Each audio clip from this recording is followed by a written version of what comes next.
Before you tell me that, let me quickly just ask you about that. This kind of populism, how easy or difficult does it make Renzi's job in reforming Italy to make it fit for Europe? I think in Italy, the European parliamentary elections are essentially a referendum on Renzi and his reforms. And I think the issue is not really the anti-Euro vote for Renzi. The problem Renzi has is that he is considered a usurper by the traditional Rome establishment. The old farts of the Italian Democratic Party, the people close to Massimo D'Alema and Pierluigi Bersani, the people who were defeated and really should have gone away gracefully, but instead insist because they want power and they want access. And so I think what we're seeing now, in my book, my recent book I published is called Ammazziamo il gatto pardo, and let's murder the leopard. And that's a metaphor for it. Let's stop the old-fashioned mentality of fake change and go for real change. I think what we're seeing now isn't the question of the single currency.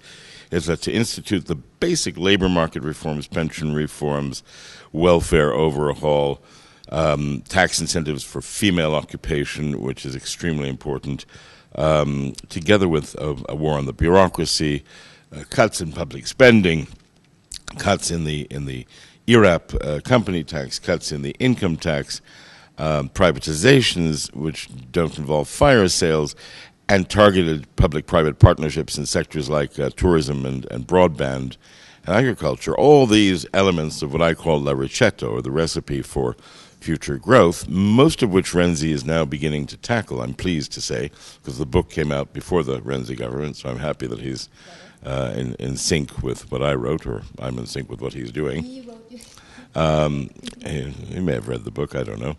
I think the problem is that the old guard wants to strike back. So I think the most dangerous element for Italy, the Financial Times praised Renzi the other day, saying he needs to tackle the reforms. But that's easy to do sitting in London. If you're sitting in Rome, you're dealing with a guerrilla warfare. You're dealing with those who want to stop reform just for power. These are people who would rather lose the European elections. I'm talking about the extreme left of the PD, the old traditional party. They'd rather lose and humiliate Renzi and bring him down than actually see reform for the country.